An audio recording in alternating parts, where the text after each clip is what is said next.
Live. Hey, everybody, welcome back. Thank you very much for watching our earlier live stream with Father Jason Lanzetta, the legendary Oakland pastor and friend for many years. And now I'm delighted to introduce another friend for many years, noted famous Beverly Hills publicist, Edward Lozzi.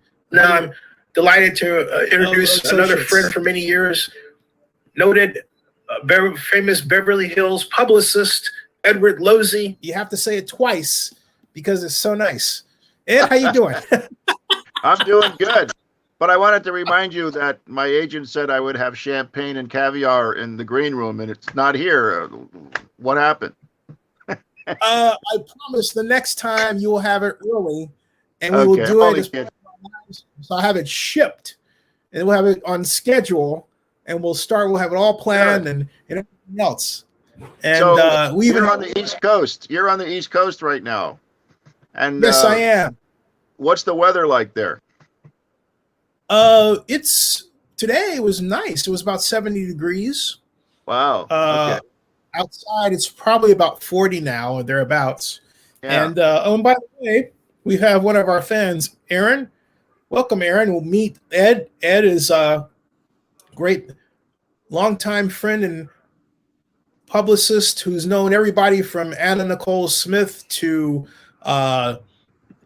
presidents and Aaron Spelling, and he's got all kinds of stories. And Ed, one of the major stories you have that we're talking about is the unfortunate and very sad loss of your friend. They call her Hollywood Marci Weiner, another famous publicist. Talk about Marci.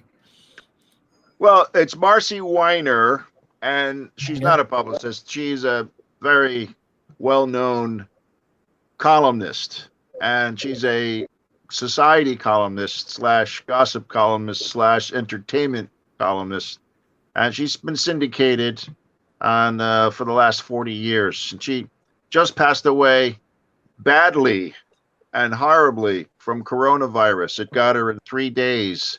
No underlying sickness. So, it's a wake-up call for a lot of people that think that this can't affect them. This just happened just only like a couple of weeks ago. So we're stunned. It was a very good friend, and of course we loved having our clients and our motion pictures and in her column.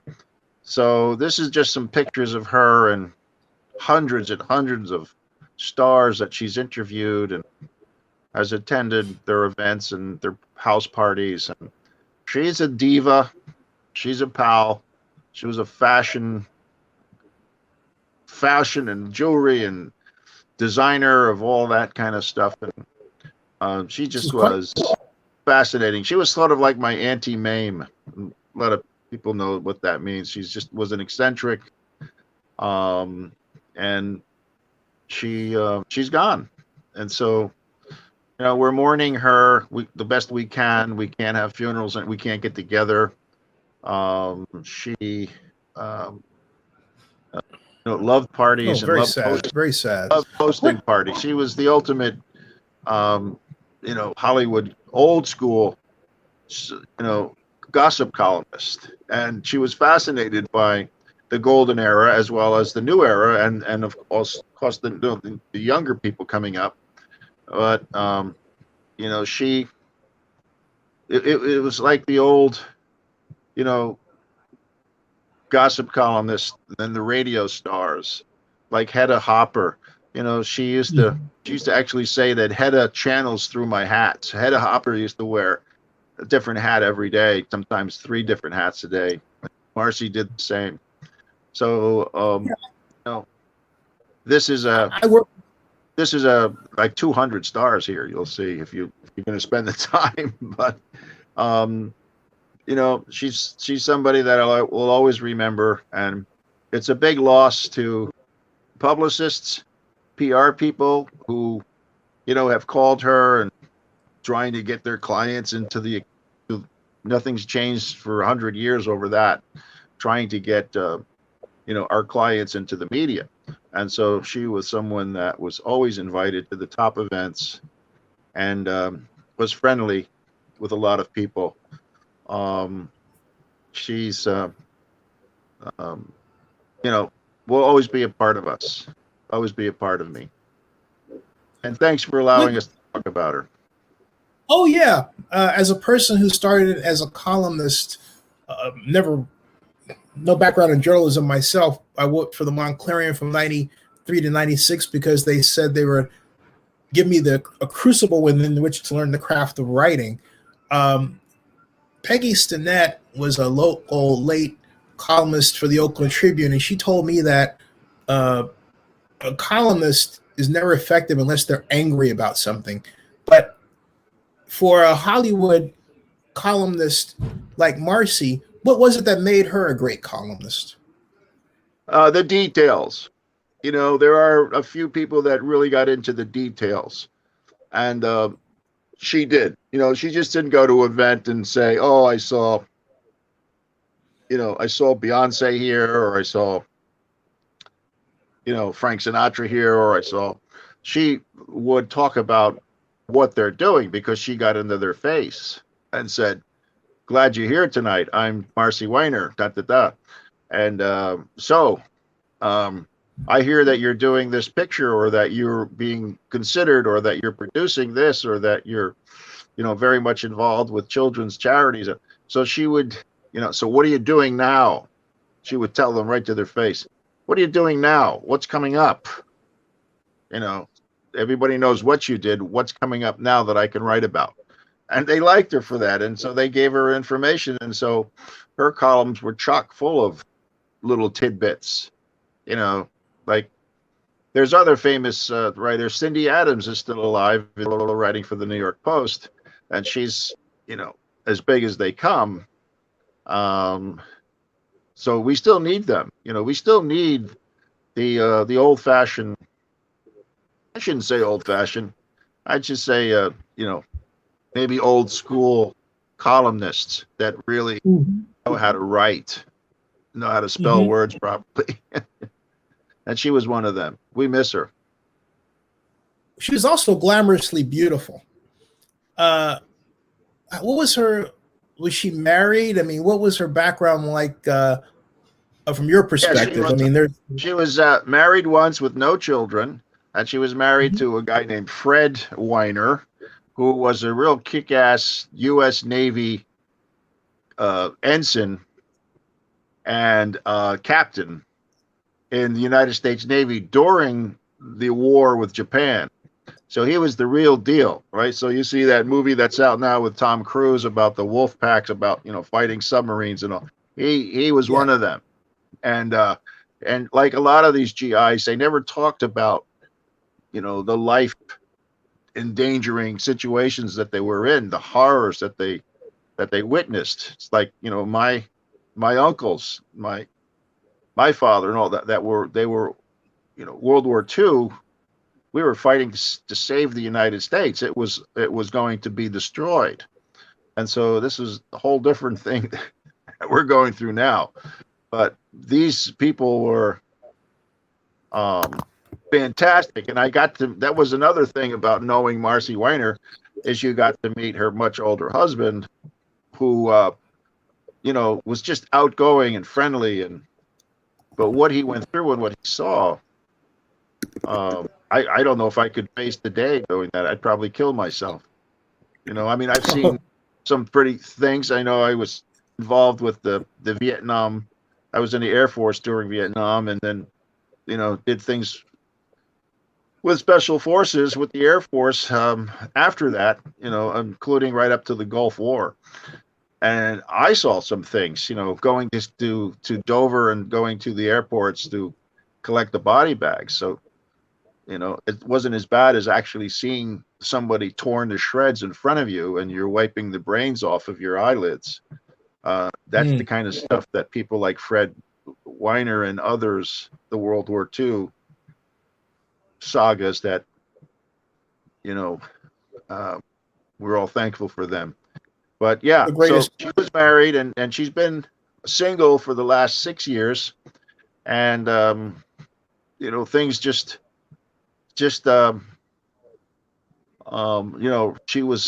she was writing and loved to go to all the events, all the big giant events at the Waldorf and at the Beverly Hills Hotel, and she was front and center at all those. And you can see by these pictures that have been running what we're talking about.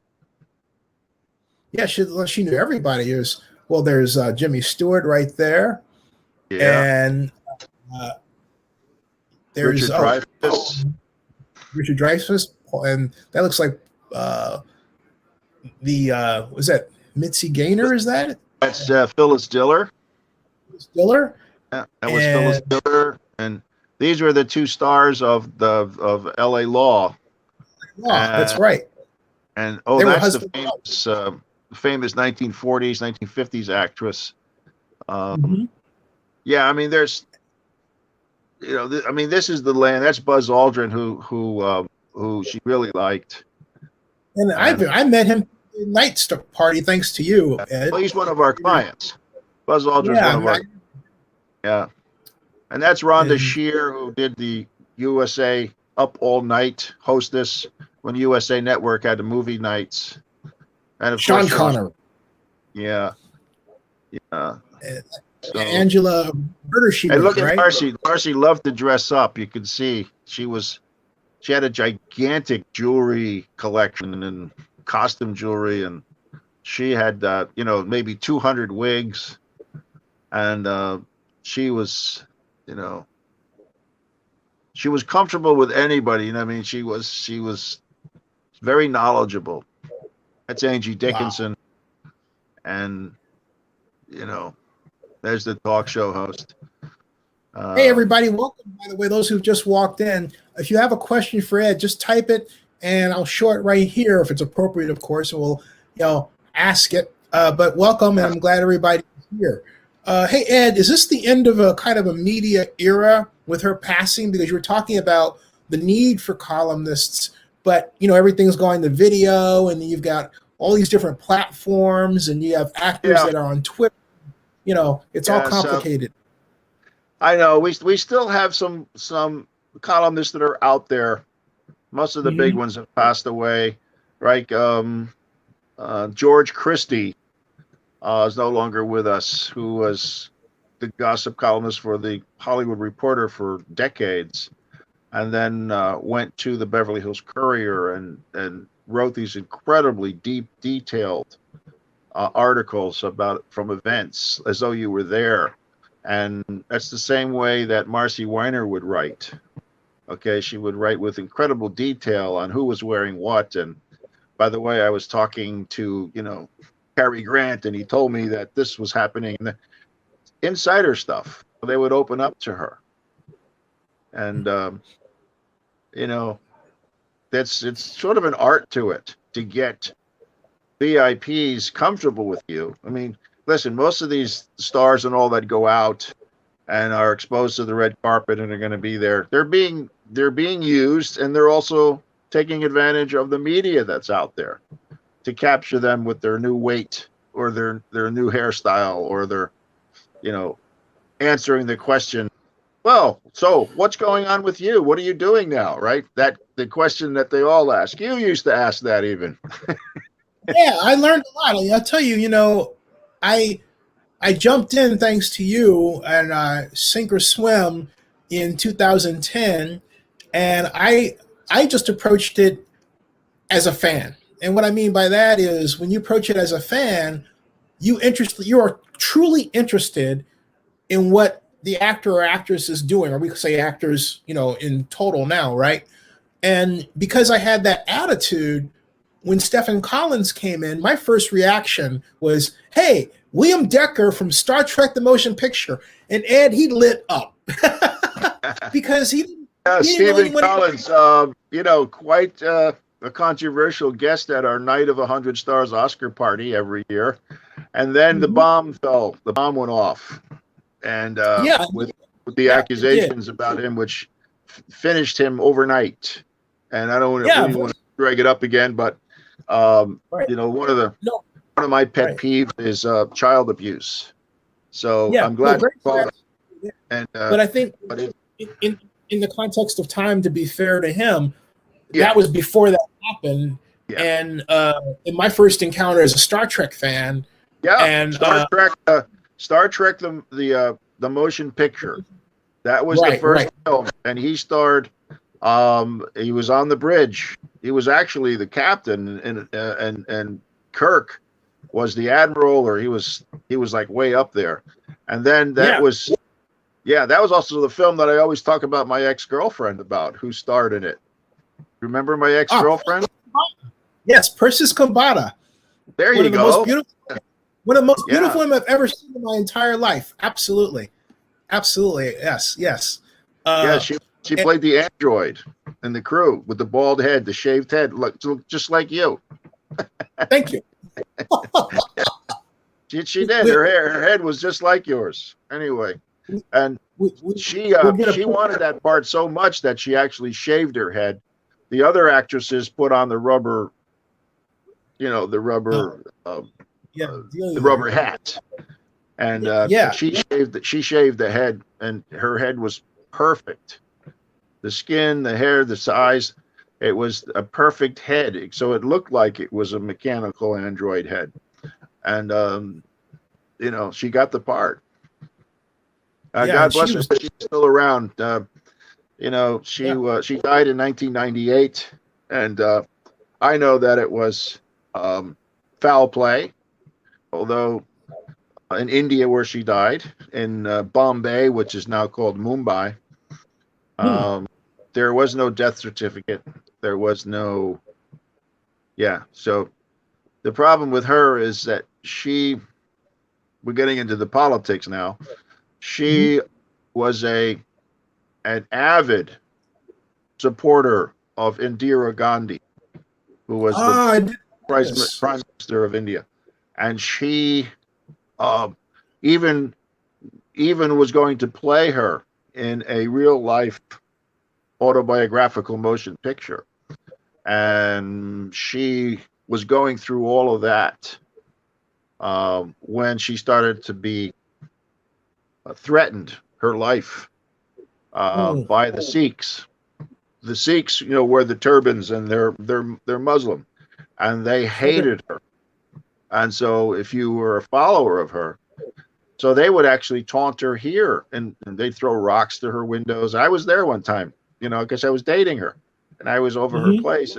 There was a rock went through the window with a note on it that says "Stop it," meaning stop supporting Indira Gandhi. So she would actually go on campaign rallies with her. She'd fly to India and go on the plane with her and everything. She was close with Indira Gandhi, but and she was gone. She was gone. So um, we miss her. We miss her. She came to a couple of Night of the 100 Stars, and then she moved to India, because in India, which is the largest amount of motion pictures made in any country in the world, is India. Well over 1,000 to 1,500 motion pictures, full length motion pictures a year are made in India. There's a movie theater on every corner. Even in the jungles, there are movie theaters. The Here is a people were photograph of Persis fascinated with. Kambata, folks, right here. That's her. And the many guises. That's Ed's longtime lost friend and paramour, Yeah, and all of her she is. beauty. And Yeah, and there she is with this, hair.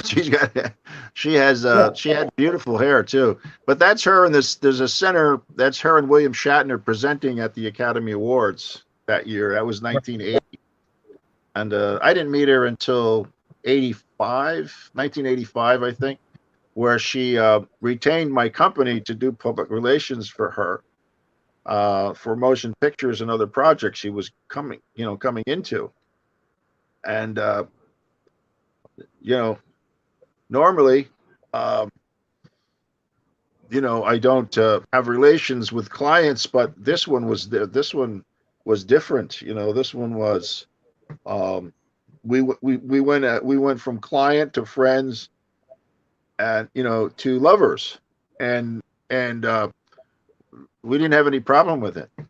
The problem that she had was physical and psychological.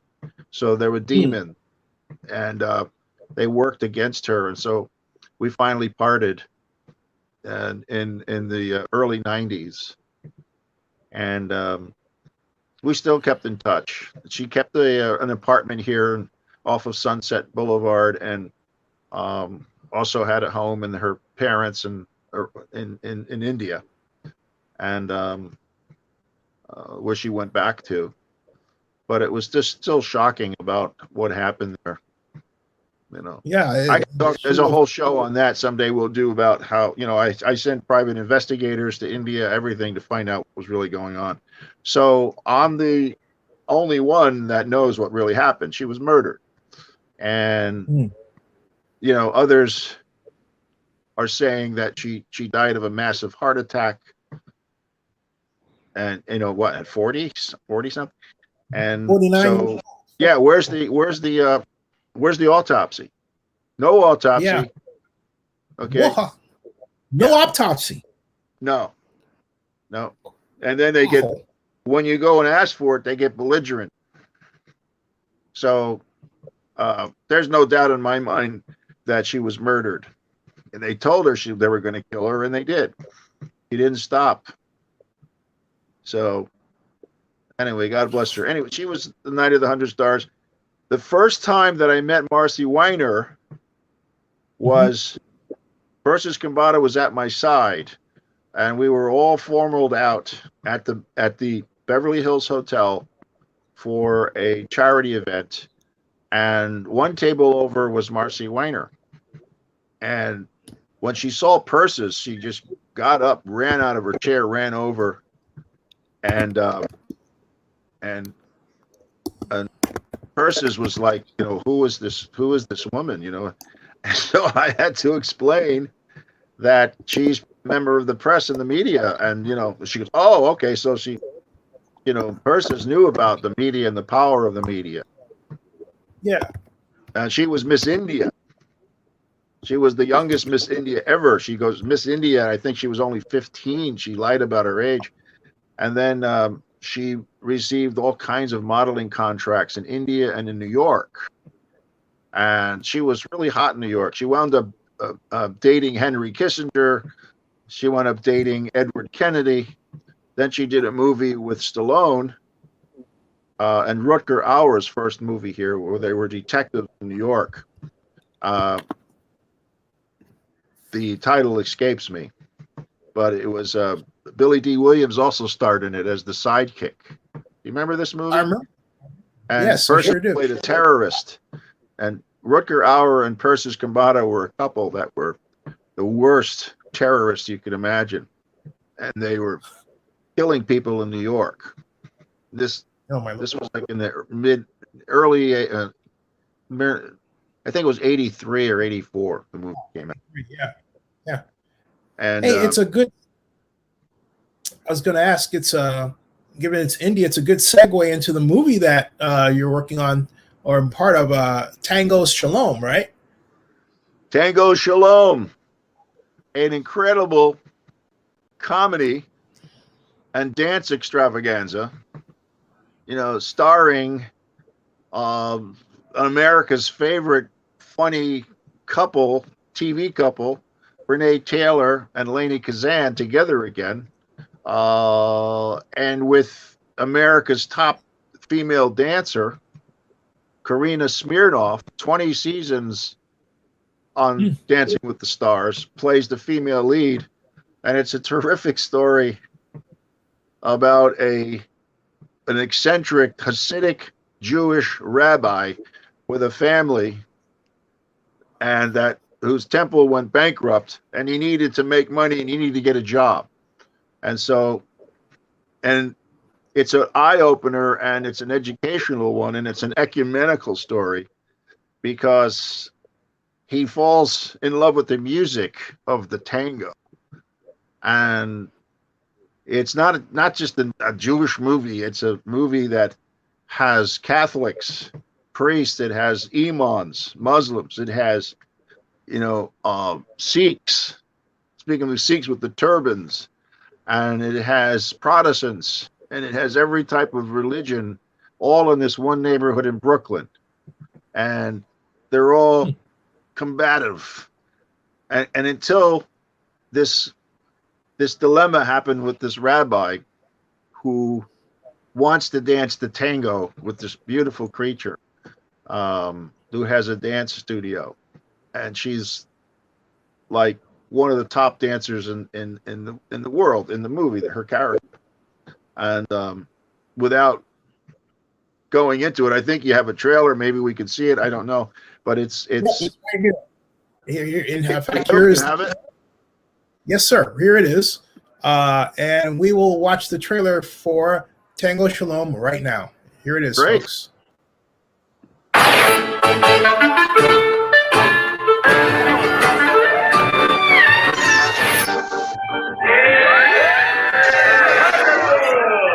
Rabbi Yehuda, why do women wear scarves or wigs on their heads? For respect. My name is Viviana Nieves. What's yours? The same way it is forbidden for a man to touch any woman other than one's wife. Moshe, the children. I had a dream. Hashem go to dance in a tango contest? A Gentile dancing teacher wants to tango with you in a TV contest? No, you're a lunatic.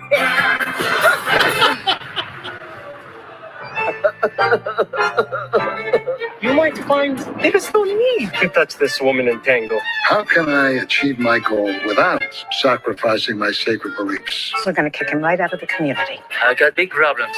Big problems can be such big fun. How do we convince people that a young, pretty shiksa dancing partner is just a young, pretty shiksa dancing partner?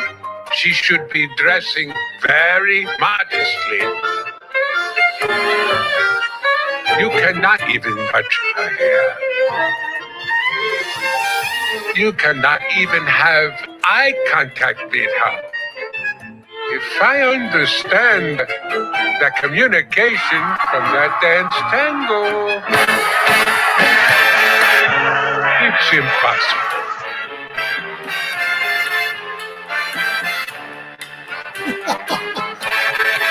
Why are you hoping that he sins?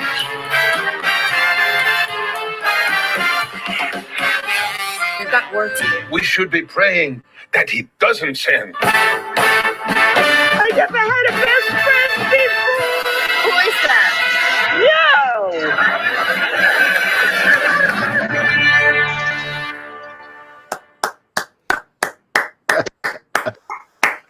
Hey, I got one question. How can you take him out of the movie and put me in it so I can be in it with her?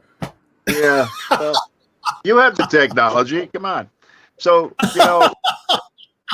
the end of the trailer is Renee Taylor and Lainey Kazan together again. And it's something that we use because I'm promoting the film.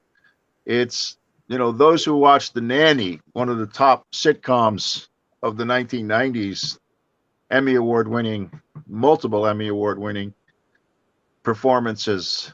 And Renee Taylor played the mother of Fran Drescher, the star of The Nanny, and millions of fans. And so part of our message is that they're together again on film, and they play battling mother-in-laws, and it's quite amazing to watch the talents of these two Oscar-nominated and Emmy-nominated actresses go at it. And every film festival that we're going in, we're winning. We're winning Best Comedy, we're winning Best Actress, we're winning multiple awards. And we're in 9 international film festivals right now, and more will be coming on. And so it's so new that they're negotiating where you can see it. So they're negotiating where you can watch it and get it streamed. In the meantime, you can find out where, if you can't wait, you can hook up and see it on any of these 9 film fests, because it's all online now. So you pay your 10 or $15, whatever it is, and you can, they'll give you a code to watch it. If you're a media person out there that wants to write about the film and to, do where it doesn't have to be a review, but just announcing it or talking about it, then I will send you the film to watch if you are, going to write about it. But I'm excited about this. And, anything Renee Taylor does is gold. And Lainey Kazan. I mean, they've been in so many funny and successful motion pictures. Hey, John Marks loves it. John is says, "Hey, John, tweet out this discussion on your Twitter account." John Marks is a longtime viewer, goes back many years with Zenny62 on YouTube. Chimed in. A good man, and if he says he likes it, he's the demographic you want to reach. You got a home run there. So, Great. Hey, can I interview Katrina? Yeah, as a matter of fact, I'd like her to. So I think it would be cool to have a reunion with you and Renee Taylor, or Yes, Lainey, or both, because I know you interviewed them, one of them or both of them, I forget. And yeah.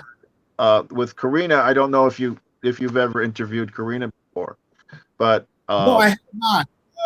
We were in the same room in one of the events. There was that Olga lady that was dating.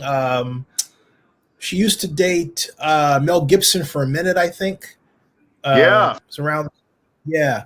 I So, think for more than that, I think they were engaged, or they were married, or they were engaged. It was more than just dating. Yeah, because they were pursuing each other for money. I think it was more than that. Yeah. But that's the Hollywood way. Yeah. So, so I'm putting together some interviews, and I will. But it's Karina. It's Karina Smirnoff. You want to put Karina Smirnoff. I'll take all of them. But she's the amazing dancer in the movie and lead female role. She can act well. She's been in a lot of other television and motion pictures. So, but I've never worked with her before. This will be my first time, and she's a great interview, and so is Renee. Renee and Lainey. I mean, they're the media hooks here. And of course, Renee's son, Gabriel Bologna, whose also his father was Joe Bologna. Gabriel's parents are responsible for this amazing, talented director who directed some incredible films, including Angelina Jolie's first movie, which goes back a while, which was another comedy. And so they were born with comedy. I mean, Joe Bologna, Oscar nominated Joe Bologna for Lovers and Other Strangers, was the movie from the 70s that put them on the map when they were very young. And it's kind of a cool. If I'm not mistaken, Joe was honored at the Night of 100 Stars Oscars party 3 years ago. That's correct. 4 years ago, actually. And it was, he died of cancer. It was just sad. And but that team, Renee Taylor and Joe Bologna, a writing team, they have a big house in Vermont, and they go there and shut the doors, turn the phones off, and they write for weeks and months through the summer, where they have a project there and they're hot for it, and they are on a deadline and they have to get it done. They do. So, if Joe Bologna is recognizable, his face, and he's played everything from mobsters to a Catholic priest in this movie that's coming out. So this is his last motion picture, and it hasn't even come out yet. And he's really terrific in it. So each of these, in the trailer you see an imam, you see, he had the skull cap on. It was unheard of for, a Jewish rabbi to go to the temple, the Muslim mosque, and it's controversial. So there are some people that don't like this movie because they're trying to meld, religion, and that there's a God for every religion, but he has this problem to solve about, he's a Hasidic Jew that wants to tango dance with this non-Jew on national television because the prize money, I'm not going to even get into it, but I don't want to give away and he wants it in the worst way. But his community and his bosses and rabbis, and they're saying, no, you can't. It's against God's rule. But they figured out a way to do it. And I'm not going to tell you. The dancers figured out a way to do it and still abide by the rules. And but before that, he just felt guilty. So he decided to go to each of his peers in other religions and ask them what they would do. A Catholic priest, dancing with a woman, an imam, which is, forget about dancing, and a Presbyterian or it's a Sikh, and it's hilarious. So he's not getting anywhere. He's going to do it, and he does it. So that's all you're going to get out of me right now. But hey, it's John Marks tweeted it out, by the way. The what? John Marks just announced he tweeted it out. It says done, Zinni. Oh, and okay. He's following Tango Shalom on Twitter. And then he adds, what's not like tonight? He adds, what's not to like about this film? Oscar-winning performance film. So he's putting the trailer on there? He actually put on his Twitter. Yeah, he put the Twitter trailer out on Twitter. Actually, on our whole conversation. Oh, okay, great, fantastic. Yeah. So, I think somebody like him, I think, will enjoy this film. It really is. It's funny. I'm looking forward to seeing it. I definitely am. And the music in this thing, the Vatican gave permission to actually use. There's the Vatican choir has actually performed for this movie, and so the music in this thing is. There's going to be an album. So air this thing quick. Air this quick so you don't have to pay a licensing fee. This is on now, so we're live, and it will be automatic. When is it going to be released so we can buy it online? The album. It's being negotiated now on what streaming platform. We don't know yet. Okay. So we're talking. It's not me. I'm promoting the film. The producers. The guy who plays the rabbi is one of the producers, Joss Laniato, and they're two brothers, and they play brothers in real life, and in the movie they play brothers, but they're also real brothers in real life. It's very well done, and the costume. Go ahead. Did we lose the sound? No. Go ahead. You were saying you were about to say something about the cost. The costumes were very well done, but it caused a lot of raised eyebrows. This picture, which is great. I love it. Controversy sells. It made me sweat just watching the trailer, man. Yeah. And Miss Smirnoff. So this Hasidic rabbi with the big fedora hat and all the things hanging off him goes to a mosque, right? And so the angry young Muslim guys come running out, because they think that he's up to no good. Why is he coming to a mosque? We're like enemies. Mm-hmm. This has been going on in religions, whether it's in Ireland with the Protestants and the Catholics, or and so it's here he comes and he goes, I want to talk to the imam. I want to talk to the head guy. the imam. And so these young Muslims out there with the skull caps and all, they go, why should we? What are you doing here, Jew? You know? And it's like, because can I talk to your head man? Can I talk to the imam? It's important. He goes, well, you'll tell us. And then all of a sudden another guy comes out and says, the imam will speak with you know, and but not in the mosque. No way. You know, he's coming out. He's coming out. So and so they actually like each other, and they're walking down the street in Brooklyn together talking. The camera is capturing this, right? And so a lot of people on both sides are like, what? You know, that would never happen, right? But stranger things have happened. That's why it's such an interesting concept. It's a brilliant concept, and Joe Bologna wrote it, and I'm proud to have been his publicist for many years. It seems like it's right in line with the current trend of mixing cultures, like The Bachelor has the first Black Bachelor on, and that's got a lot of buzz, and you got a lot of fun mixing of cultures and everything and entertainment. It's cool to watch because it keeps you off balance. You never quite know what to expect, and a lot of fun, you know. Yeah. So on the press release that you have there, there's a whole thing about the music. You may want to read it, because there's also music from British rock groups.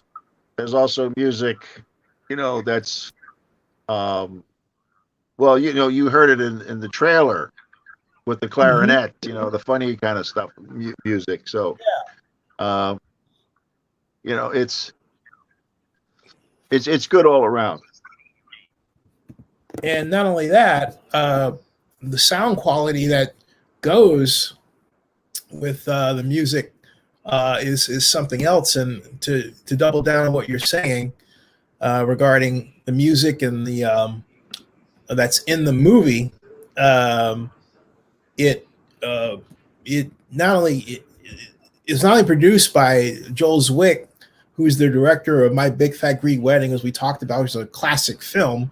The soundtrack's provided by Universal Music, and multiple Grammy award-winning Gordon Goodwin and Latin Grammy nominated sensation Daniel Benelli, and the actual Vatican Choir, the top charts British act Touch and Go, as well as modern Klezmer Binz Golem, the Burning Bush, and Barcelona Gypsy Chimer Band. Now, remember, I did say the actual Vatican choir, excuse me, the actual Vatican choir. I said that. That's not a mispronounce. That's there, okay? And it's just that all the dance sequences were choreographed by Jordi Caballero, who worked with Madonna and the Spice Girls, and was supervising choreographer for Dancing with the Stars, where undoubtedly Miss Smirnoff had some input regarding the dancing sequences, right? Because it says one dance step at a time. Tango Shalom is an inspiring, joyous celebration of Hasidic Jewish life, an interfaith milestone. And that's what I'm talking about, interfaith, interculture. It's a mix. Yeah, that's what it's about with these different religions. And he's asking, and they thought he was coming over to fight, but he was coming over for their advice, which was, you know, they warmed up to him right away for that. You know, it was like he became endearing, became a threat first, and then became endearing because he wanted their advice, because he was very troubled about what was going on. Let me ask you, what other film can have the Vatican, a Hasidic synagogue, a Sikh temple? Are you kidding me? A Sikh temple and a mosque all in one film? A Catholic cathedral. Yeah. Yeah. That's crazy. Yeah. Crazy good. Crazy good. I can't wait to see it. It works well, and it comes to a big crescendo. I can't, you know, it's better to see it, but there's like kick-ass dancing. Like, if it's tango. Well, folks, not a secret. I actually watched the screener. I just don't want to give anything away right now. So I'm going to do another review. So you'll have more than one. Yeah. Good. Great. There. Oh, absolutely. It's a More the wonderful merrier. film. It's a wonderful film. And again, as a person who's really big into intercultural relationships, as a number of people are fans, because you know what you get out of intercultural relationships that's so cool? Food. Great food. Oh man, That's the true. food. Oh my God, that's true. You know, at the Bologna house, the castle that they lived in Shirley Temple's Tudor mansion. The Bolognas, John, Renee Taylor, and for years, 40 years, and they sold the house. Renee now lives in Manhattan, and they sold the house. And I was talking to Gabriel today, the director of this movie, Gabriel Bologna, and they put up a box house. They tore down the old Shirley Temple house, and they put up a box. It was so disheartening, and it was a monstrosity. And there's names they call them everything from like a Persian palace. The architecture is totally out of sync with the neighborhood, and that's what's going on with a lot of these developers that somehow get through city council members to get them to change, the actual. Oh my Lord. The actual codes. This is like developers who are trying to build a hotel in a residential area. It happened once with the Beverly Hills Hotel, but it's not going to happen again. But they're trying. Developers are putting millions of dollars, and some of the city councils are corrupt, and they go for it, and they will take the bribes. And so we were talking about that today, not pointing the finger at anybody, but it's like, it was horrible. There's so many wonderful parties, and Oscar campaign parties were held at this house in the flats in Beverly Hills. Joe Bologna and Renee Taylor's house. One of the best ones we ever had was the Wolf of Wall Street party for Jonah Hill, who was nominated for an Oscar. We threw a big party for him, for Academy members. That's what we do. We promote a film to Academy members to vote. So we're lobbying Academy members.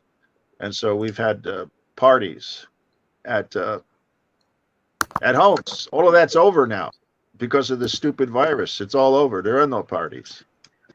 So when do you think when do you think things are gonna get back to something like normal? And what's that going to be like? A year, next year. It's going to be a whole year. I hope. That's if it doesn't, if it doesn't spike again.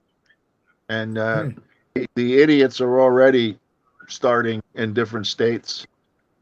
Politics is involved, so there's going to be spikes. So this could go on forever. And I hate to see that the messenger there could go on for a long time. I mean, the vaccinations are vital. So it's going to take until the end of May, first part of the summer, to get everybody vaccinated in the U.S. But there are other countries that aren't vaccinated. And then you've got Texas now that says, what virus? Have you gotten your vaccine yet? Have you been able to get I got my first.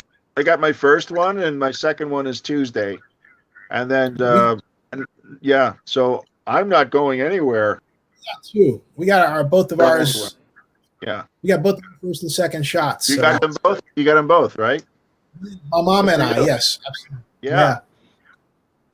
And it's a challenger on the immune system, and you really it'll tire you out quick. So everybody out there, take your vitamins and eat well, because the thing is going to take over your body and make you stronger, but also make you tired too. Hey, Ed, so what's the first thing you're going to do when we officially announce that this crap is over?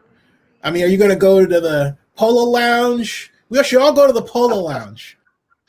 Yeah, they're all waiting for me there. The Waldorf Astoria, the Polo Lounge, some of the top restaurants that we miss, in that the type of food. I mean, you can still go and get takeout.